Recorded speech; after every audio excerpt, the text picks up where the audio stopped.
we were going for a walk one night trying to figure out like what would go with the flower farm. Dude, what if we did a massive flower pot? That would be so cool. I jokingly submitted this idea. We won $100,000 to help us fund this build. And of course, my mom's on board, of course. But at first it was like, oh, why'd you submit this idea with my land? And I'm like, I don't know. Like I messed up. I'm sorry.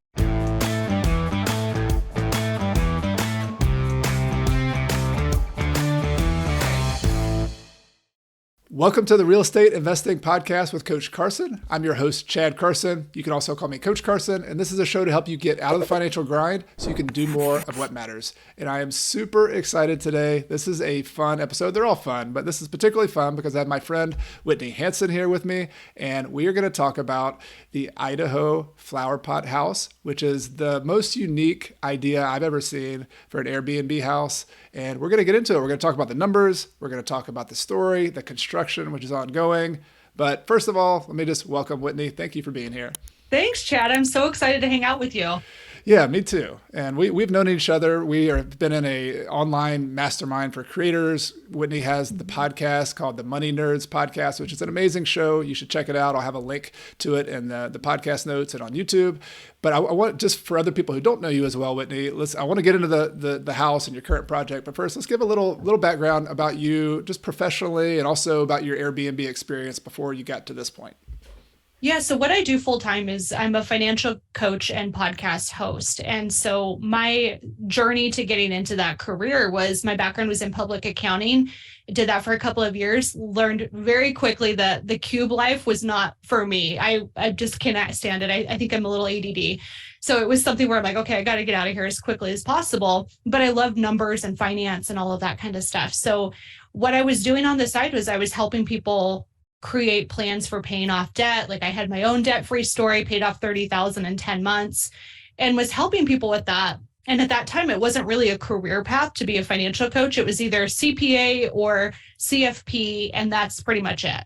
And so I started to discover online coaching and went into that and was like, this is actually really dope. Like I loved it. It was so much fun. You get to help people with the day-to-day. And so I turned that into a business. Oh, shoot, I don't know, maybe 7 years ago. It's been a hot minute now. And then started podcasting just for the heck of it. And that's kind of what I do for my full-time job. Love it. Well, I enjoy doing that as well. I don't do as much on the financial coaching, but the real estate coaching and teaching. And so that's been your career. But I know over the years, I've always been impressed. I follow your Instagram account. You're very creative. You're very handy. You make cool projects. You're flipping like furniture and all sorts of cool stuff. But then you started getting into the Airbnb thing. So maybe before we get into this project, what's been your experience with short-term rentals and how did you get into that part of it? So I have one of my best friends does some of the world's most unique properties. Like she truly has such a creative eye. And I have always admired her from a distance of like, that looks really cool, but it seems really scary and a lot of financial risk. And I'm very risk averse. So it just seemed like something that was fun to watch, but wasn't really something I could do.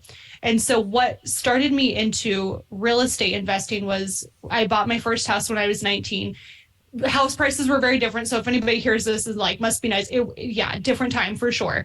But I bought my house and was renting out a couple rooms to a couple of my girlfriends in college. And my house payment was like $300 a month. So I was house hacking when I was very young. And then this house became a long-term rental for a little while. But short-term was never really something I appreciated. So it was always something where I thought it was cool. And then of course, like pandemic boom, everybody was talking about short-term rentals. Like it seemed like such a cash grab that part of my business has been like trying side hustles and teaching clients what works and what doesn't work. And so at that time, I'm like, I want to do more real estate stuff. Maybe I can try this and see how it goes. So that's kind of my dabble into short-term rentals was with a glamping site in the mountains of Idaho. Which is a cool story too, because a lot of people, when they think Airbnb, they're thinking something more traditional, maybe. I mean, maybe you don't because you think about these unique, but you actually went out and found a spot that was glamping. You had to do a lot of the work yourself. And so you have is a Geodome, is that right? Is that what you built? It's a Geodome. Yeah. So it's like nobody knows what that looks like. It kind of looks like almost a Mars structure. They're really funky, but it's essentially a canvas tent, like a very nice tent, very expensively nice tent. And so it sits on like a permanent platform typically where it's like a deck or some type of foundation. And that was our inkling into real estate development. So if anyone's curious, we purchased the piece of property as 1 acre for 35,000 before the pandemic boom. And after that, we're probably about $100,000 in, including the lot for development. And that business, we are almost a year in of running it, and it's expected to bring in about $35,000 this year. So we're still learning a lot with that, but that was kind of how that business started and kind of the numbers behind that. Yeah, and for people in the long-term rental business, I'll just do a brief, like when we talk about analysis of deals, a lot of people use like the 1% rule, and it's hard to do with long-term rentals right now. Yeah, it is. But the 1% rule is like if you have $100,000 invested, you try to have a property that rented for at least $1,000 a month. That would be great, which is $12,000 per year. And what you're saying is you have about $30,000 in revenue instead of 12,000. So that's the allure of short-term rentals, among other things, which are fun. We'll talk about is like it can produce a lot of cash flow in the right situations or the right property. So that's cool. So was it a overall good experience for you doing the first short-term rental? Oh my gosh, it was a massive learning curve. And anybody that wants to get into glamping or something like this, that's untraditional housing, I have to be honest, it is very cash intensive, like incredibly, because it's hard to get a loan for a normal house, let alone for a tent. Like it's just really difficult. So the financing piece, you have to have really deep pockets. And I think the allure to sometimes short-term rental stuff, especially in glamping, is, it's just you buy a tent and you set it up and you start making thousands. And I just want to be very transparent that, like, yes, it does seem very easy, but it is very costly, very, very expensive. And you have to get county permissions, and like that's a whole other podcast we could do someday. But you have to make sure that you do your due diligence there, or the county can come back and say, this is an illegal structure, we're shutting it down tomorrow. And all of that money is wasted. So you really want to make sure you do your homework. Note taken. All right. Checking your list with the county and the permits. And also it reminds me a little bit of the mobile home investing, which I've done some of, where, with mobile homes, it's really difficult to get a loan, especially the older it is. So it's really, it's a cash business, either your own cash or seller financing or a private lender, a partner. So that's a challenge, but also if you can figure it out and have a good business model, it could be an opportunity as well. But it's just not, you can't go to the bank and get an FHA loan and do that kind of stuff. It's so hard. Yeah, it's so hard. So yeah, I think you have to be kind of creative with the financing piece if you go down that route. All right. Well, that's your background, which is cool. You've kind of dipped your toe in the Airbnb world, had some success. There's some challenges, but then, so today's story is you're building the Idaho flower pot, which I that by itself is like should catch everybody's attention. So weird. It's weird and amazing. So I asked online. I said I'm interviewing the builder of the Idaho flower pot, and like 2 or 3 people said, I want to know like the inspiration behind this story. Like, where does this come from? So I guess tell us a little bit about the backstory of how you came to be building an Idaho flower pot. So this is comical, actually, and maybe frowned upon in some ways. So my mom has owned property in Burley. So it's a really small town in Idaho. It's like maybe 10,000 people, but that's where I grew up. And so we have owned family property down there it's been in the family over 65 years, never developed. My mom was just leasing out this farmland, definitely not making very much money on it, like just not utilizing it to its full potential. And around the same time that I heard about this Airbnb OMG Fund, where Airbnb was doing a call to have people that were DIYers, architects, creatives, builders, whoever, just do a pitch for one of the world's most unique random structures that they've never seen before. And so it was a global competition. And I heard about this and I was like, oh, this would be so fun to try. And my mom had mentioned wanting to start a flower farm on our property in Burley. And I was like, oh, cool, that sounds kind of fun. I don't want to grow anything, but good for you. I love that for you. So we were going for a walk one night, trying to figure out like what would go with the flower farm. And I'm like, oh, and I looked over and I saw a little tiny terracotta flower pot. I'm like, dude, what if we did a massive flower pot? That would be so cool. And so I'm like visualizing this, and like at first, like my partner Tony's like, you're an idiot, like whatever. So when I started like pinging off, I'm like, no, hear me out. I think it could be really cool. So we were kind of chatting about that process of like what it would look like and like the story behind it and how it would be so cute with the flower farm. So I jokingly submitted this idea, and it kept progressing through each phase. And every phase I was like, oh shoot. I was like, Mom, this idea is actually like, it might actually be a thing. Like, let's talk about what this could look like. So my mom had no idea. So this is again what not to do, right? Always get permission first. But it did finally progress to the final phase where we won $100,000 to help us fund this build. And of course, my mom's on board, of course. But at first, it was like this like tension of like, oh, why'd you submit this idea with my land? And I'm like, I don't know, like I messed up. I'm sorry. And so as it progressed, it finally got to the point where she was like, this is really cool. I get the vision. I think it'll be great. And so that's how it kind of came about. There's no fun story. It was just like randomly coming up with a weird idea, pitching it, and yeah, I'm finally getting it accepted. It was kind of crazy.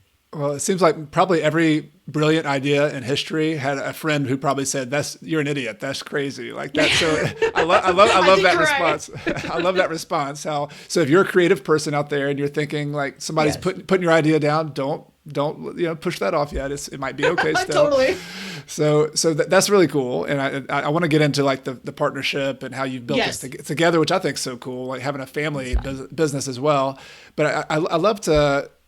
So the idea of living in unique houses, people might not even be familiar with this idea. They might think, oh, you go rent an Airbnb, but talk a little bit more about like the unique properties side of Airbnb, because I mean, I'm a big like Lord of the Rings Tolkien fan. I've seen Hobbit houses. I've seen castles. I mean, so maybe just explain to people how this is a thing and that there's actually demand for people to live in these unusual situations. There's a massive demand. It's really weird. So in Idaho, we have quite a few really unique structures. I think every state has their own thing, but one of the structures in Idaho that's been around since I want to say like the 80s, so it's been around for a while, is a giant dog-shaped house. And I remember looking at that and seeing, I was in my MBA program, I'm like, what the crap is this? This is amazing. Like, and of course, I'm like a business person, so I'm running the numbers of like, how much do they make? Does it actually make money? Like, who would go out of their way to stay in a doghouse? Like literally a doghouse. So when I started to run the numbers, I'm like, actually, this is really cool. And I noticed on their calendar, it was fully booked. I'm like, no way. Like, no way are people booking this years in advance. Like, this is really strange. And so when I started looking into more unique properties, what I found was that was actually true. And then again, one of my best friends does this, and it was true for her experience. And so what I found is that unique properties in general they're not new. Like it might seem like, oh, this is a new idea, this is a new concept. It's really not. Like if you think about it, houseboats have been around forever. We've had like castles, like you mentioned, where people want to rent those. None of this stuff is really new, but for some reason, when it takes off on a different platform, it starts to feel more new. And so it's just a weird market that I find is actually very recession proof. Like these really unique stays, people will travel to random podunk areas to stay at these places because it's unique and different and provides a different experience than the nice Airbnb you get by the airport. So it's a very different type of experience. So you attract a different style of traveler, but they've been around forever and they tend to do really well. Yeah, I love it from the business standpoint. Like, because I remember Warren Buffett talks about like every time you invest in something, you want to make sure it has a moat around it. Essentially, it's like think about an old castle, like literally a castle. Yes. You would have a moat to protect it, but as an investment, you want to have a moat around it. And unique properties, the uniqueness is the moat. Like it's so true. Unusual. It's hard to do. We're going to talk about some of the details of why it is hard, but but also there's a demand there when you're one of a kind. Like when you're a one of a kind thing, there's no comparison. Like you're not going to say, well, I want to stay in the regular house or the dog house. Like they're not even similar. Like those are, it's just a totally different thing. So that's point number one. I want to just, from the business model standpoint, there's a really strong demand. People might not realize that. Yeah. I want to get into the financing, the numbers, the construction, but even just kind of higher level, what it seems like one of the challenges would be as someone who's built a house and done remodeling is actually like, does it fit in the normal box of what your city permit or county permit people think of as a structure? So can you talk a little bit about that side of things on when you have this unique idea, like what is the process like what kind of permissions do you have to even get to be able to build something like that? Yeah, it's a good question because I think that's one that would stop a lot of people in their tracks. And from the Airbnb competition, that was actually one of their qualifiers is, do you have county permissions or some assurity that if we gave you $100,000, you can legally build this structure? And so every city's different. I would say if you're trying to build a giant flower pot in an HOA, they're going to shoot that down immediately because of the height, the structure, like all of that stuff. So it wouldn't fly. But if you're going to like more rural areas that are outside of big cities that have fairly liberal county permissions where they still have a building code, you want to make sure that's still in place because that is important for the safety of your property. So that you want that for sure, but you want to make sure that they aren't totally adamantly against certain different types of structures. So, for example, some places are really okay with silo houses, like the grain bins. This is a really popular thing in like Montana, Idaho. And so people will take these grain bins and convert them into real houses. Here in Boise, it's really hard to do that because you don't have the structural engineering to support this structure will do this amount of snow load and wind resistance. And so you may have a really, really hard time getting that approved structurally. And then the county wants to make sure it's safe. So they may not sign off on that. And so I think that's probably where I would start is the structure type. I would talk to the county, say, hey, I'm thinking of building a giant flower pot house. I hope nobody else does, but hey, if you do, more power. So I'm going to do this structure. What do I need to think about? Would this actually fit for your code? And so get ahead of that as much as you can so that they have to sign off on it anyways. It'll just prevent you from making a bad investment. So that's kind of where I would start is with the county, show them a picture of the structure, show some renders, and say, this is kind of what I'm thinking. How do I make this fit the code? So even before you build it or hire a contractor, you said renderings. Like, so that might be, Yeah. do you get a designer? Are there people out there who can like take your idea in your head? Like I always draw little pencil sketches. Could they take my little pencil sketch and then turn that into like what looks Yes. like a plan that you could take to the county? Like, who does that kind of thing? Yeah, kind of. So with the flower pot, I'll send you the picture of my initial mock-up that Yeah. I did not share with literally anybody. It was so terrible. It was like in Canva. I had like a true flower pot, made it bigger and put some flower. It was terrible. But I took that to a render on Upwork and said, hey, can you create this into a life-size flower pot? Here's the vision. Here's my mock-up. I know it's bad, but can you just work your magic? And then from there, I was able to take that to the county and say, here's what I want to build. Does this actually even work for your county? Like, would you even approve of this? And they're like, well, yeah, so long as it meets the IRC and the building code and blah, blah, blah, then yes, we're good. So then from there, I was like, okay, cool. I can go take it to a draftsman to have it mocked up into official blueprints and then have it engineered. So that's kind of the process that I would do with unique structures. Got it. So designer first, somebody doing like on Upwork, Yep. you found a designer. Then second, Yep. you said a draftsman's the actual person who typically does a blueprint for a house that actually has Correct. construction documents and sizes and here's the Yeah. walls and things like that. Yeah, exactly. And a draftsperson, what I learned is they tend to be a little bit less expensive than an architect. Like if you're a very creative person, you may not need an architect per se because you probably have an idea. Like I knew the square footage, I knew exactly what I wanted it to look like. So I didn't need all of the detail in that. I had that already on paper and in my head. But if you don't have any an eye for that, or if it's really tough, then you probably would look for an architect. The price point's very different. We're talking, maybe a couple thousand versus like upwards of 10,000. So it's drastically different in the cost.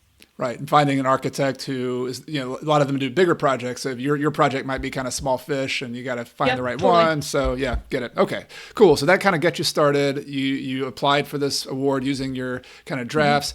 I want to talk about another fundamental, this is something I talk about in my book, The Small Mighty Investors, the location and how like that's the fundamental thing because you can't pick up your flower pot or your house and move it somewhere else. Like you can't do it in this case. You're planted, Chad. No, normally you could pick up a flower pot, but not in this case. And so understanding your location and like Yeah. the dynamics of your location is really important. So I'm just curious if you could help us understand Burley, Idaho. And some people ask me this question on social media as well. Like, what is there anything else like attracting people to Burley? Is it a big town? Like, so for a unique property like this, how do you decide on a location that a location has enough viability to actually build it there? This is one of the interesting things that I've wrestled with in my brain. When I was chatting with my friend that does this as her full-time job, she's been doing it for over a decade. She picks these very random areas for the most part where it's like population of 1,000 people, or it's like very much outside of city limits, and there's no draw to it. And I remember thinking like, that seems like a terrible idea. Like, why would anybody, like, you're not going to get customers. But if it's a unique enough structure and it's a different enough experience, people will travel there to go stay specifically there. And so it's something where I still feel like it has to have somewhat of a draw. This is just my own risk aversion again. But truly, I've seen it kind of pan out, where if it is a unique enough structure, like truly unique, not just like another dome, or domes are amazing, but they are not overly unique right now.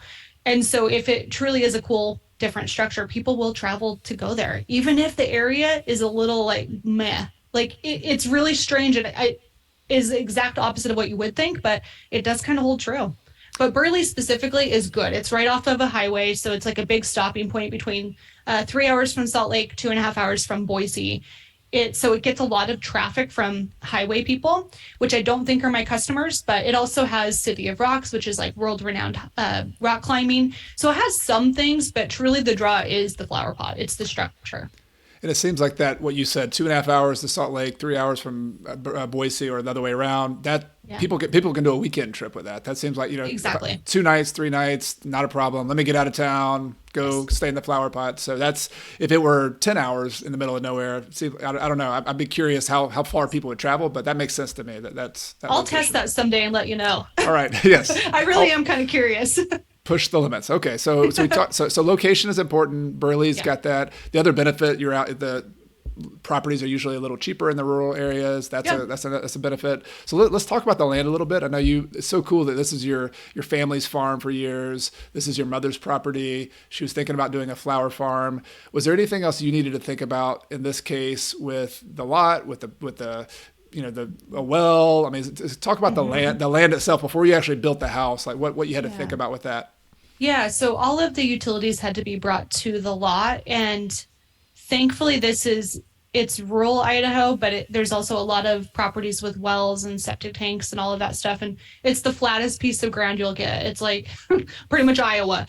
It's just totally flat farmland. And so with that, you do have to bring in the well because there's so many other properties that have water. It wasn't a concern of like, will we hit water? We don't know. Like we kind of had a pretty good idea. And so that was easy. Septic tank was about $5,300 to have that installed. The well itself to drill, I think we had to go 88 feet roughly. That was about $10,000. And then your well pump is another 8,000 roughly. And so that's just the utility portion. And then the electric, it would have cost, I think, about $4,000 to bring it over, but we didn't dig. The well pump guy had already dug the trench. So I had to lay the conduit. And so our cost for the electric was just under $1,000. Like it really wasn't too bad. So around 20 grand or so to kind of get the utilities, get the Yeah. septic, to get the well, rough, plus or Yeah. minus somewhere in there. Got it. Yep, exactly. And in this case, you and your mom are partnering on the property, but like in your case with the other property, you actually bought the lot as well. So if somebody's Right. if they're kind of penciling their numbers in their head, you would also add cost of the land to that as well. So Correct. Yep, exactly. got it. Okay. All right. So we talked about the land. Let's talk about the design. We talked a little bit about the drafts person, working on this, but I guess just tell us a little bit about the structure, how tall it is, it's circular foundation. I'm just curious about some of the details of the actual structure itself. Yeah, so it is 24 feet tall. So it's pretty big. It's like a massive thing. The foundation on the base, it's a concrete slab that is 20-foot diameter, and then it pops up to about 28 feet roughly. So it goes up quite a bit. We joke that the rooftop patio portion is actually more square footage than the entire house. Like it's kind of crazy. But that's the structure itself. So it has a front door, a back door, a couple windows on each side, an egress window. You have to have the egress window, of course. And then what we will have is a spiral staircase going up to the lofted bedroom area, and then a staircase going up to the rooftop patio. And so that's kind of the house in a nutshell. It's got a little bathroom, little kitchenette, and then it will have concrete patio, fire pit area, that kind of stuff. But the draw is truly the structure, and the rooftop patio is so cool. So I'm going to put pictures in the show notes, and hopefully when we're editing it, we'll put some pictures if you're watching this on YouTube. But the patio on top to me is just so amazing. Like I can imagine, and I'm going to visit at some point. I can't wait You have to. to look up and see the stars at night, and you're in the middle of a flower field. Like you can really feel like what that would be such a cool part of the experience too. It's pretty cool. And I guess part of that draw too for talking about the lot is a lot of people live in the busier cities. They don't really get to experience things like stargazing or even watching great sunsets, like all of the stuff that we kind of take for granted. When you live in a small town, You kind of get that. And so Mm, part of the draw is like, hey, you get to experience small town Idaho farm life for a weekend or however many days. And that's something that is really great. And that rooftop patio, sunrise and sunset, it's perfect. You like, it's the best view. amazing. So cool. All right. So when you constructed this, I think when you and I were chatting about getting on the show, I remember you mentioning like finding contractors was not a simple thing to build your Oh flower my pot. So gosh, yeah. so let's talk about that. Let's talk about you've got your plans, you got your vision, you know what this is going to happen, but now you got to actually find somebody to build this thing. So let's talk about that. It was by far the hardest piece of this entire project. Part of it is the shape of it. So it's not so much the round shape, it's the taper. It's when you walk inside, the walls truly do go out. Like that is, it's not just like, a circle on the inside, it does taper out. And so finding contractors that were willing to do this type of project, because for a contractor, it makes sense. Like if you're a framer, why would you do a 300 square foot house that's going to take you truly 3 weeks when you could do a 4,000 square foot home in the same amount of time? Like it's not necessarily a smart project to take on if that's your business. And so when we were reaching out to contractors, initially, I was the GC on this. So I was finding all the subcontractors that were qualified in all the different areas. But when I was trying to find even somebody to do the circle foundation, which I thought would be a slam dunk, I didn't think that'd be too challenging. That was even hard.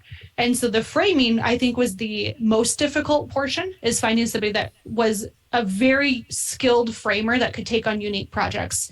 And what we found is we had one person quote 17,500 just for the framing portion, just the labor. We had somebody quote $120,000 for the framing. We had somebody quote 10,000. And so then you start to get all these bids and you're like, this seems high, this seems low, what's going on? 120 seems like that's their bug off price. So you start to learn really quickly that, this is more normal. And we were just not getting any luck with anybody. We were having people that were actually, no joke, Chad, we had 10 people try to talk us out of it. Like 10 people, and they were like, have you considered a duplex? Have you thought? I'm like, yeah, yes, I have considered. I wish. Yeah. Have you heard of house hacking? Come on. Yeah. Do you know real estate investing? What's your problem? And so it was really challenging, but finally I kind of got creative. I'm like, okay, what is a similar type of structure? A similar structure would be a silo house. Silo house, you've got the round shape. Like, yeah, it's not the easiest thing in the world to frame. It's not exactly the same, but it's comparable. And so I reached out to these people that had some silo houses in Idaho that they rented out and just asked them, hey, who was your framer? Did you guys frame this? Can you give me some pointers? I might have to do this myself. Like, what do I got to do? And they put me in touch with their contractor, their framer that did the work. And so reached out to him and he's like, yeah, I'm up for a good challenge. This looks like fun. And so thankfully we got him, but it took 4 months to finally get somebody to agree to be the framer. It was a long process. Wow, interesting. And I'm going to put a link to an article. I found an article about your framer. I forget Yeah, which Riley. Riley. It was in a local newspaper. It was so cool. So I'm going to put that article. It seemed like an interesting character as well. But one of the, just from a framing, like, so I'm not a framer, but I've, remodeled properties and been the GC Yeah. kind of by myself. I'm just curious, like when you frame a round house, like normally, all right, you got a straight line, you got the woods, coming out the joists. Like, how do you, to make that round, like, is it basically you just kind of have a bunch of little flat spots that all kind of turn into a curve? Like, I don't even know, I don't even know how to ask that. I don't even know how to ask that. Like, how do you frame I know what that? you're talking about. Yeah, I spent a lot of nights trying to figure that out too. So the way it worked, and it was very clever, is they would take from the 20-foot circle, the foundation on the bottom, they would take right in the center, put a little nail with a pin, and draw a circle. And you would do this on some like OSB. So that becomes your plate. So then once you have your plate, now okay, I can use this as my template to get all the other treated lumber plates on the bottom. And then from there, you kind of have to do the same thing for the top, but the top's trickier because it's bigger than your foundation. So that was a similar process for what they had to go through. They had to measure from the blueprints, okay, it's this much out, and then kind of go through that template as well. Once they had that in place, they were able to take the LSL beams. They're like really heavy duty, very, very straight beams. Like a normal 2x6 would have had too much bow in it. So you have to pay a lot extra to get the right kind of material on that. And then they would double it up and start to get that taper. And so what I talked to Riley about too, I'm like, what was the hardest part about framing this? He said it was when you get all those pieces created. So you do it in little sections. And then at the end, you're hoping to God it meets.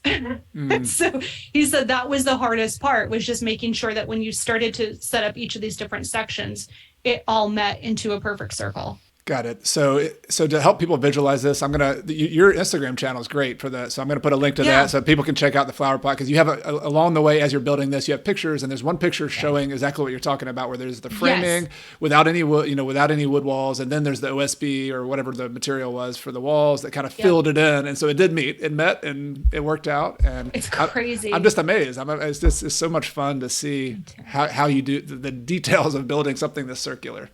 It was pretty wild. And we had, of course, like that, I'd say that this is another challenge of building a unique property that I didn't realize is when you do these types of projects, they are weird, they are unique. So you will have so many people stop by and just kind of chat your ear off. And so I'm a very talkative, friendly person. And unfortunately, that doesn't work for when you're trying to get stuff done. And so that is something too, where you almost have to put up a sign. This is kind of like a weird tip, but truly, trust me on this. Put up a sign saying like, hey, please don't disturb our workers. We're trying really hard. Go here and follow us on Instagram if you want to see behind the scenes. Because people truly, it'll be like 10, 15 people per day stopping. What are you building? And it just slows you down a lot. And going back to the demand for a property, when you're unique, you stand out. There's nothing else like it, right? You can't do anything about it. You can't do anything about it. And I should say too, like this is notable, like it hasn't been a huge issue for us, but being sensitive to like neighbors when you're building these types of structures, like it's fun, it's great, I'm excited about it. That doesn't mean every neighbor is, right? So it's like being sensitive to that too, and knowing that you will probably have to do a little bit more butt kissing than you think you need to try to keep the peace so that people are okay with the change. All right. So you had to get a unique framer. You had to have somebody who had the skill. I'm imagining when you go inside now, you have sheetrock is similar. I mean, does your typical sheetrocker know how to do round walls, or is that a different skill too? Like stairways? No. Is there any other like interesting stories with the contractors and the actual like circular component being kind of tough? Literally every step of the way has been a pain in the butt. Quite seriously, every step of the way. And so the drywallers, I think I'll have to post another picture on Instagram because I'm not sure if it's up there. But typical drywall, you see very little seams, right? Like where it meets, you have your tape, you mud it, and then that's pretty much it. Like the goal is to not have very many seams. With a round structure that goes like that, there's a lot. And so there's lots of little like triangles, and it was hard to find somebody. Luckily, because I grew up in that city, I still have a lot of connections down there. So one of my friends from high school, her dad was a contractor, and he put me in touch with his drywall person.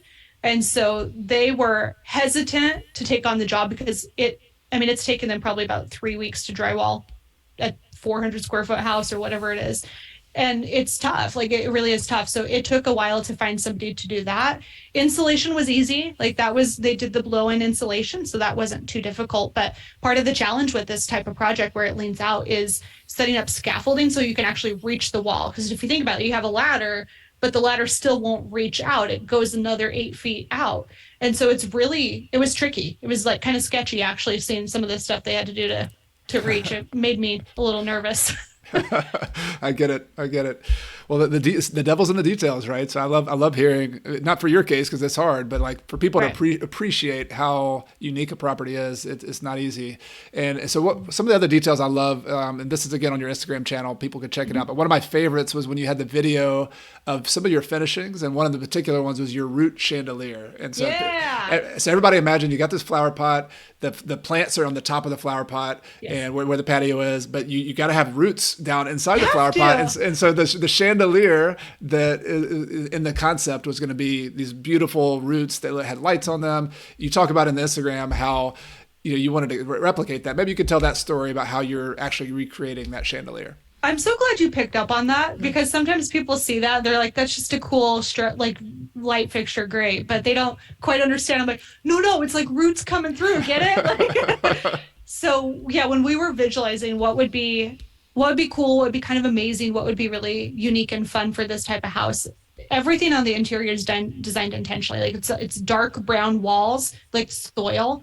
It's like our little guest stuff. This is like this side note tangent, but our little guest goodies are going to be gummy worms because that's cute. Hmm. And so it's like all of these little details matter. And so when my mom and I were chatting about what would be really cool, I was like, okay, it's a flower pot. So people expect flowers on the top, and then what's on the inside of a flower pot? Well, roots, right? So we started looking into root fixtures, like light fixtures that look like branches. And there's a lot of different stuff out there. But what I found is there was one that I was in love with for $4,200. And I don't doubt that it's worth the money. It just doesn't work for me. So when we were looking at that structure, that light fixture, we were like, okay, how do we recreate a similar effect? And so we decided to kind of DIY this. So I found a chandelier light fixture thing that has like a lot of different bulbs and branches, so to speak. And so we would take that, and then we bought these like cheesy, I guess like roots, like tree branch looking things from Hobby Lobby, Right. and started to just like wrap it around the fixtures. And pretty soon we're like, oh no, this will work. And so that's kind of how we're recreating that similar effect, so that when you walk in and your eye immediately gets drawn up, you can see the roots. So it's kind of cheesy, but we're about the cheese around here. It's beautiful. No, I think Thanks, Chad. I think you mentioned the details. Like to me, like when you go to a unique place, and whether it's a Airbnb stay or whether it's a unique, I was in Europe recently, so just when you go to places in Europe like castles it's the small details that really make a difference. And I think the chandelier impressed me. But I'm going to put a link to the video, because just watching how your creativity, going back to flipping furniture and doing these things, like this is really, you're putting your personality on the place, which will make it even more unique. And you took something that was an idea, and you wove in just literally things you had to buy at different places. So I think that's a lesson for people too, that whether you're doing a unique structure like this or your own rental property, your own short-term rental somewhere else, like if you add your own personal touches. I'll give you an example. I'm a business partner with someone in Montana, and Joe and Katie bought an 8-unit property up in Kalispell, Montana, near Glacier National Park. And their whole theme on this property, which was just sort of a regular old property, is in a great location, but it didn't have any spirit or soul to it. Not at all. And they are hikers. They climb mountains. They're always outside. And so they've turned the whole thing into basically a topo map. They have like on the wall of every room has like these designs, like you're looking at a map of a mountain. Each one's named for a 10,000-foot peak in the park. So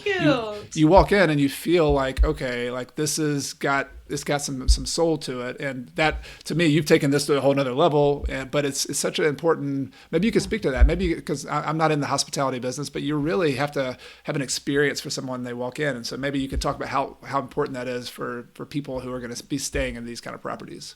It's kind of everything. Like we even took it a step further and created this whole customer archetype of like who actually lives in the flower pot, who built this. And so this is so cheesy, but we have a story of this little girl named Daisy that has always dreamed of living in a flower pot and grew flowers as a kid. And, here's all of her stuff. And so we put together this whole archetype. And so the filter we use is like, would Daisy have this in her house?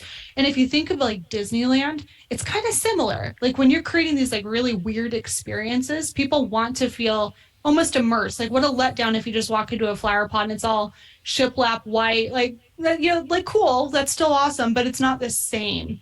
And so when you're thinking through these experiences, I think it's really important to think of like, when you pull up, like as a customer, I literally close, anytime I do a property, I close my eyes and I think about this. I drive up, where do I park? What do I see? How do I feel when I start walking in? What's the first thing I do when I walk into a property? How does this look? How does it feel? Do I get that excitement like when I was a little kid? This is so fun. That kind of stuff I think is so key to making your property stand out. And that's true for unique or regular Airbnbs. Like whatever you're doing, like think through that customer experience really detailed. And I think that helps you really craft kind of a fun, unique perspective. The other thing too is I think not being too married to your design.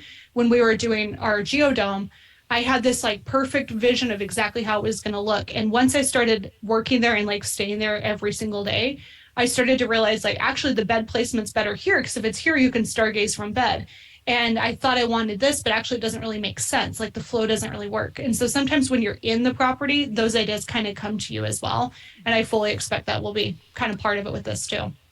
So brilliant. The customer archetype and because it's like you're going inside the imagination of your Yes. customers. And so you, by imagining who this person is, that's amazing. And so we're going to have a written companion article to this episode that I hope everybody checks out, where you answer even more questions about this property. And one of the questions I asked you was if you recommended any books. And so this kind of reminds me of one of the books you recommended, which Yes. was Be Our Guest. Is that the name of it? Yeah. Have you read it? I have not, but it's on my list now. And it seemed like a lot of the Cool. stuff you were just talking about now was about Disney's Yes. concepts. And so could you maybe tell just briefly about that book, and maybe for people who are interested in this idea that you've been going through? Yeah. The book I read forever ago, and I thought it's always stuck with me because I thought it was so interesting that when you are going to Disneyland or Disney World, even down to like when you walk into a new land, the floor texture changes, the smell changes, like the temperature can sometimes, all of that stuff is just so carefully thought of. And so what this book does is it kind of studies the business behind Disney, which I think is fascinating. I think anytime you can learn from very successful companies and apply that to your small business, it's like it helps a lot. And one of the things that they talk a lot about in this book is having the five senses engaged. And so what that looks like is, what's the sight, the smell, the taste, like what kinds of goodies do you leave for your guests? All of that stuff kind of comes into that guest experience. And if you're missing one of those pieces, your guest experience might not feel totally correct. Like if something just feels missing, and we can't always put our finger on like what it is, but a lot of times it's because one of those pieces is lacking. And so I think that book is really helpful to think through. So before you launch an Airbnb specifically, go through each of those five senses and say, okay, did I think about the smell? Did I think about the taste? Did I think about the textures and the feel? Like all of that stuff, put that into your plan. And it's small and you may not think guests notice, but I promise you they do. Brilliant. Okay, so I'll put a link to that book. Great read. I'm going to check that one out as well. So we've been through the construction. We talked about the lot. We talked about how you got started. Let's get to some numbers, which you're a financial coach. You love the numbers. I love talking numbers and nerding out. We're both money nerds, right? So I know people, this is an investment show, so people will be wondering about that. Could you talk some about let's just start with the total costs, and then we'll get into how you financed it and what the rental numbers would look like as well. Yeah, so we suspect that the total cost, now keep in mind we're mid-construction, so we still have a few costs that I guarantee you will come up that I forgot about, but we're expecting it to be around $160,000, not including the land. That's the utility development and the structure itself. And so that is the total cost of the build for a 400 square foot flower pot. Got it. So you mentioned that it is, but it's an expensive flower pot. It really is. A little more than the one I looked at Lowe's the other day. But, come on, man. The $12 one didn't cut it. I know it didn't cut it. Getting the finance for that, so it is expensive, but we'll show the numbers and how this can pay off. But to put the money into that and find it. Part one was you won a contest, which was really cool. Yes. Remind people again how much that was, but also add what's the wrinkle about you don't get to use all the money necessarily that you win. Turns out Uncle Sam always wants his money, dang it. So it's $100,000 is the prize winnings. And that is essentially, it was like 99,000 I carried, like the currency conversion wasn't too bad. But so from that, my CPA told me to set aside about $22,000 of that. So we actually, out of that 100,000, had 78-ish thousand that we could put into the project in cash. And so that's how we got our initial contractors underway. And then very quickly, like I'm constantly running the numbers and looking at the budget for this, I realized we were going to run out of money way sooner than we needed to. And so we wouldn't have enough money for utilities. We would only have enough money for the build. And so that's kind of where we're like, okay, we got to get more money to finish the project. And so we ended up doing a land equity loan because you can't finance flower pot. In fact, the bank actually said it would devalue the property if they were to repossess it. They'd have to tear it down because they don't know how to market this type of property for resale. And so we had to do a land equity loan for about $51,800. And I think it was 70% of the land value is what they would appraise on, if I remember correctly. And so of that, you have like $3,000 of fees. So you actually receive like $48,000 of a loan. So that's kind of how we were financing the bigger chunks of it. Got it. So about 72 plus 48. So we're like, you're over 100, 100, what is that? Hmm. Do my rough numbers there, 120 grand, somewhere in there, all Somewhere around there, yeah. And then of together. course, like cash, my mom and I have to pony up some money too to pay for things. So it's been, I mean, it's expensive, but without that fund, I don't think I would have been able to financially afford to build it. I think it would have Right. been way too far out of reach. Got it. Got it. Okay. So kind of three level sort of Hmm. layers. So you got the fund from the contest, you've got the Yeah, bank loan, and then you got personal funds, and correct. combined that'll cover about 160 grand or whatever you have to do. So Yeah, so exactly. so that's where you got the money. Let's talk about the investment side of it. And this is Mhm. something, as I've been looking at short term rentals, I find that for those who are in the long term rental space, you got to get your head a little different thinking about like You do. how do you run the numbers. And so could you talk Yeah. about like the nightly rates, maybe what you're hoping or expecting, and then how we can translate that into like a total income number? Yeah. So for this area, even though it's a unique property, you still have to look at what does the market support as a short-term rental. And so you can go usually a little bit higher, but you kind of need to be within a reasonable range. And so from Airbnb, we were looking at what's the average occupancy. To get that data, you can go to airdna.co and it'll give you like a rough idea of how to run those numbers. So you can plug in the city that you're thinking about and it will tell you a very rough occupancy. It'll give you the average revenue. Keep in mind, average revenue also includes cleaning fees. So don't get confused. Like think you're going to make $7,000 a month. Like you got to back out those cleaning fees. And then from there, you can take that and say, okay, here's what the average place is charging. Here's what it looks like. Here's the amenities they offer. And then you can start to say, what is a reasonable rate considering this is unique and isn't like your traditional one? And so for us, we're thinking between 200 and 250 per night. And then once we get fully booked up, we're going to increase the price a little bit. And so that's kind of the strategy is like constantly increase until your value score on Airbnb starts to decrease.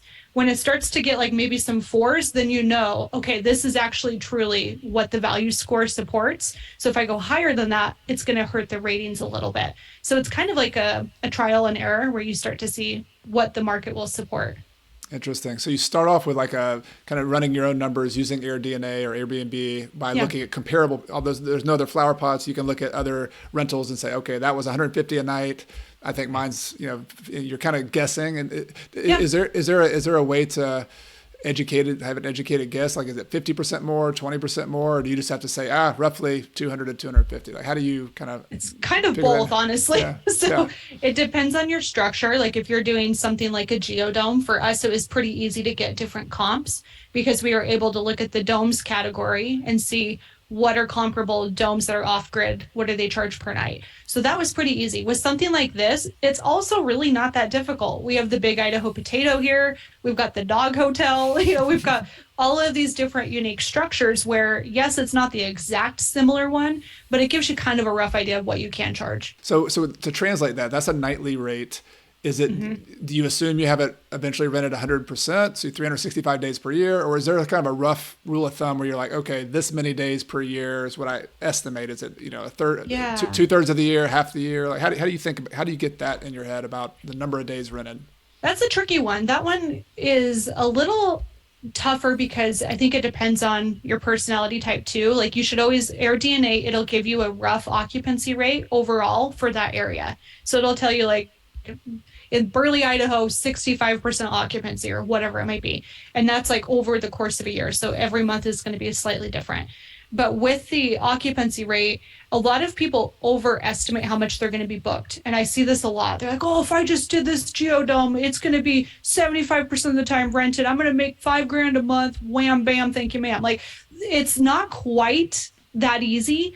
And so what we did when we ran our numbers, because I'm again very risk averse, I want to make sure that I know it's a risk, but I want to try to make money with this. And so I used a 30% occupancy rate, which essentially means you're only booked on weekends and a couple days throughout the week. Like it's not very much. And when I ran our numbers, we still made money with that. So I said, okay, mom, are you okay with this? This is my, like, if the property covers its cost, I'm happy. but your definition of success might be really different. What are you expecting? She's like, well, I would like to make at least $1,000 a month. So when we started to run the numbers, we could see on our worst case scenario, does this support that amount of money in profit? And then I would run a mid case scenario where, okay, so not 30 is like you're really crapping on your business. So you don't believe in it, but still. So 30%. And then I would run one at 45. And then I would run one at 65. And so that's for the first year. And then the second year, you can increase that occupancy a little bit. And it gives you a rough idea of what your numbers might be. That's great. That's so helpful. So I like the idea that you have a worst case scenario, like let's use 30%, and then you have a midterm. So you're kind of like protecting your downside. You're giving maybe a typical scenario, and then you're like, this is what I'm going to shoot for on the high end. And so exactly. But it sounds like your decision was made with you and your mom saying, could we live with the worst case scenario? And if we couldn't live with that, then you don't even want to go for that risk. Exactly. And I think knowing that, especially if you're partnering with somebody, understanding what they deem as success is so key, because my mom's almost to retirement age. She wants cash flow. I am okay with appreciation. I'm pretty young. I've got plenty of years to make up for that. And so understanding like what each person's definition of success is so key. Chad, I can send over a spreadsheet too that I use. Like, I don't know if it's helpful, but this is like, you can plug in your numbers. Make sure you calculate your consumables, coffee, toilet paper, paper towels, like that kind of stuff. I usually factor in about $10 per stay. And so as your revenue increases, you have more stays. You want to make sure you increase that amount as well. But yeah, that's kind of how I run it. And you can play with the spreadsheet and see if it works for you. That's awesome. And if you're okay with this, maybe we can send them, to a page on your website, and then they can get that from you. And because you have some great information there as well. So that's super helpful. So I'll put a link to that.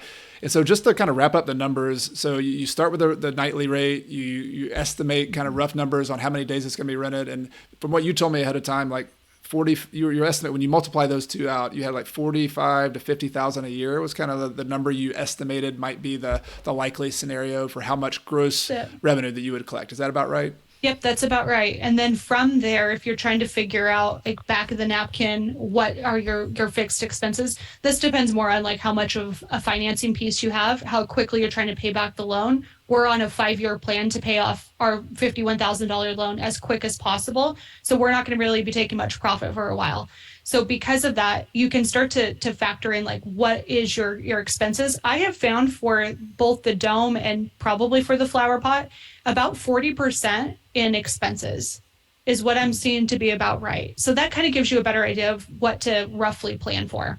Got it. So including your mortgage, including your utilities, all that kind of stuff. So shooting for like a 60% profit margin in your case. Yeah. Great. And like with this one too, it's like the loan, our payment is only $340. No, that's a lie. $440 per month.